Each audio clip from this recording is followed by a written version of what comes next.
ઘરના ભુવાજી જાતે બનો. મિત્રો, 1 થી 3 ભાગમાં મેં તમને જણાવી દીધું કે તમારે કયા દેવની પૂજા કરવી જોઈએ, કયા દેવને પ્રસન્ન કરવા જોઈએ, કયા દેવને જાગૃત કરવા જોઈએ, કયા નિયમોથી, કયા નિયમો પાલન કરવાથી એ દેવ જાગૃત બને, એ પણ તમને સમજાવી દીધું. હવે ભાગ 4માં તમને હું જણાવીશ કે અમુક એવા સંકેતો તમને મળશે અને એ સંકેત દર્શાવે છે કે તમે યોગ્ય રસ્તા ઉપર છો. અને એ સંકેતોથી એ પણ જાણવા મળે છે કે માતાજીની પરીક્ષા ચાલુ થઈ ગઈ. હવે જ્યારે અમુક નવા સભ્યો જે આ વિડીયો પહેલીવાર જોવે છે એમને લાગશે કે માતાજીની પરીક્ષા, માતાજી અમારી પરીક્ષા શું કામ લેશે? તો મિત્રો, આ દુનિયામાં કોઈ પણ એવી વસ્તુ નથી જે તમારી કાબિલિયત મુજબ, તમારી કાબિલિયત નથી અને તમને મળી જાય. જે પણ વસ્તુ તમને મળે છે એ પહેલાં એ વસ્તુ વિશે તમે કાબિલ થશો તો જે વસ્તુ તમારા ભાગમાં હશે. તો મિત્રો, જ્યારે દેવશક્તિની તમે કૃપા પ્રાપ્ત કરો છો ત્યારે તમને માતાજી અમુક એવા સંકેતો, અમુક એવા અનુભવ કરાવે છે જેથી તમને આગળ જતાં ખબર પડે કે મારે શું કરવાનું છે, આ શક્તિનો ક્યાં ઉપયોગ કરવાનો છે, આ વસ્તુ જે મને દિવ્ય શક્તિ મળી છે એનો કેવી રીતે ઉપયોગ કરાય, આ દુનિયા શું છે શું નહીં, તમારા સાથે કોણ છે કોણ નહીં, એવા સંકેતો તમને આજે હું જણાવવાનો છું. તો તમારું સ્વાગત છે ભાગ 4માં, ઘરના ભુવાજી જાતે બનો, ભગતથી ભુવાજી તરફ જવાનો રસ્તો. તો મિત્રો, સૌથી પ્રથમ જ્યારે પણ તમે માતાજીની ભક્તિ શરૂ કરશો ત્યારે સૌથી પહેલાં તમારે જોડે જે ઘટના બનવાની છે એ જણાવવું. પહેલાં જ્યારે દેવશક્તિ જ્યારે આકર્ષણમાં આવશે, તમારી રેગ્યુલરની જે ભક્તિ છે એના લીધે એનું આકર્ષણ, એની જે નજર છે એ તમારા ઉપર પડશે.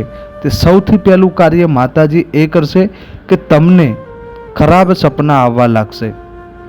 એવા સપના આવવા લાગશે એ દેવી દેવતા વિશે, જે તમારા ગહેરા સંબંધ છે એના વિશે. તમે એવું વિચારશો કે આ બધું શું થઈ રહ્યું છે મારા સાથે.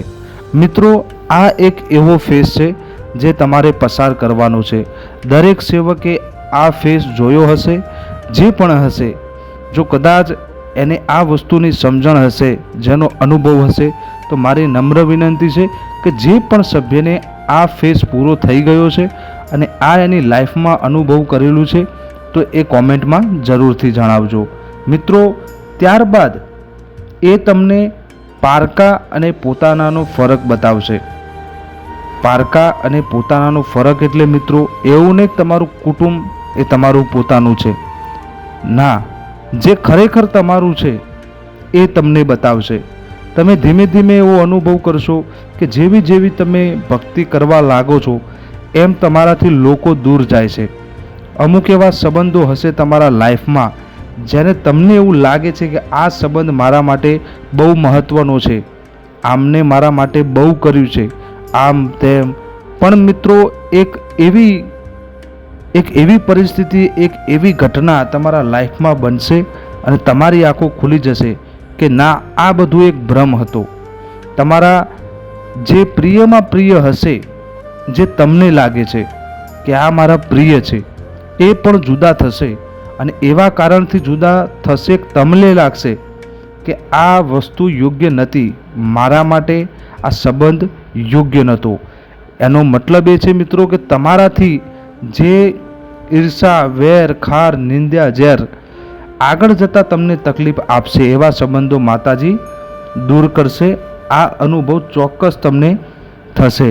પછી મિત્રો, કારણ વગર મનમાં અશાંતિ રહેશે. કોઈ પણ કારણ નહીં હોય પણ તમારું મન અશાંત રહેશે. એવું મન થશે કે આ જે પણ મેં ભક્તિ ચાલુ કરી છે એ મારે બંધ કરવી જોઈએ, આવું થશે. પછી થોડી ઘણી શારીરિક તકલીફો તમને પડવાની છે. શારીરિક તકલીફો એટલે કેવી?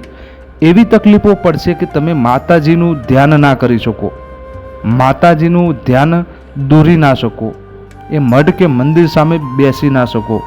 આવી પણ ઘટનાઓ તમારા સાથે બનવાની છે. અને એવી પણ ઘટનાઓ મિત્રો બનશે તમારા જોડે કે જે તમને એ દેવથી, એ માતાજીથી, એ શક્તિથી દૂર લઈ જાય. પણ આ અનુભવ થશે એટલે હું તમને પહેલાંથી જ કહી દઉં છું કે અડગ રહેજો. ત્યારબાદ મિત્રો જેમ જેમ થોડો ટાઈમ લાગશે, જેમ જેમ મહિનાઓ પસાર થશે, દિવસો પસાર થશે, એટલે તમને એકાંત ગમવા લાગશે. મિત્રો આ મોટો સંકેત છે. જ્યારે પણ તમને એકાંત ગમવા લાગશે તો આ એવો સંકેત છે, આ એવો અનુભવ છે કે ત્યારે તમને ખબર પડી જશે કે દેવની અનુભૂતિ તમને થવા લાગશે. પછી ત્યારબાદ મિત્રો તમારું ભક્તિમાં મન ફરીથી લાગવા માંડશે. પહેલાં કરતાં વધારે ભક્તિથી તમે ભક્તિ કરશો, તમારું મન એ તરફ જશે. તમારામાં એવા ઘણા બધા ખરાબ વિચારો પણ આવશે, પરંતુ તમે ત્યાં સુધી અમુક દિવસો, અમુક મહિનાઓ પછી તમે એમને હેન્ડલ કેવી રીતે કરો છો એ તમારે કોઈને પૂછવાની જરૂર નહીં પડે. આપોઆપ મનથી તમને રસ્તા મળવા લાગશે.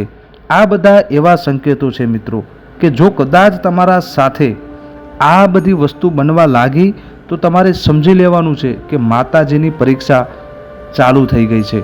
આ છે માતાજી પરીક્ષા લે ત્યારના સંકેતો. તમને એવું લાગશે કે દુનિયામાં આ એક એવો ફેસ આવશે કે તમારું બનેલું કામ બગડી જશે, તમારા સગાવાલા દૂર જશે, તમારું પ્રિય પાત્ર દૂર જશે. જે પણ તમને કોઈ વ્યક્તિથી લગાવ છે તો વ્યક્તિ દૂર જવા લાગશે. કોઈ એવી વસ્તુથી લગાવ છે તો એ વસ્તુથી દૂર જવા લાગશો. આ બધું તમને એક દર્પણ જેવું છે. એ તમને એટલું ચોખ્ખું બતાવી દેશે કે તમને ખબર પડી જશે કે મારા જીવનમાં દેવ સિવાય કંઈ પણ અગત્યનું નથી. અને મિત્રો આ જે અનુભવ છે એ જ ભક્તિ છે અને એ જ સાચો અનુભવ છે. જ્યારે તમને એવું લાગી જશે કે આ દુનિયામાં આપણા જોડે, આપણા માટે ખાલી દેવ જ છે, દેવથી ઉપર કોઈ નહીં અને દેવ સિવાય બધી મોહમાયા છે. જ્યારે તમારામાંથી મોહમાયા છૂટી જશે, કામ વાસના નીકળી જશે, ઈચ્છાઓ મરી જશે, ત્યારે મિત્રો થશે ચમત્કાર. ત્યારે તમારી માતાજીની પરીક્ષા પૂરી થશે. આ બધા અનુભવો મહિનાઓ પણ ચાલી શકે છે, વર્ષો પણ ચાલી શકે છે. મિત્રો તમને જેવા આશીર્વાદ દેવના મળશે, જેટલી તમારી પરીક્ષા લાંબી ચાલશે, પણ હું તમને 100% કહી શકું છું કે એના પછીનો સમય તમે અનુભવ કરશો કે કોઈ દિવસ તમારા લાઈફમાં એટલી શાંતિ નહીં જોયું હોય, એટલું સુખ નહીં જોયું હોય અને એટલા કાબિલ થઈ જશો કે જિંદગી જીવતા આવડી જશે. લાઈફમાં શું કરવું છે ખબર પડશે, ક્યાં બેસવું છે ક્યાં નથી બેસવું ખબર પડશે, કોણ પારકા છે કોણ પોતાના છે એ ખબર પડશે, ક્યાં લાગણી રાખવાની છે ક્યાં નથી રાખવાની, આટલા સુધી ખબર પડવા લાગશે. અને આ જે પણ સંકેતો મેં જણાવ્યા, જે પણ અનુભવ તમને જણાવ્યા, જો આ અનુભવ તમને થતા હોય તો કોમેન્ટ જરૂરથી કરજો.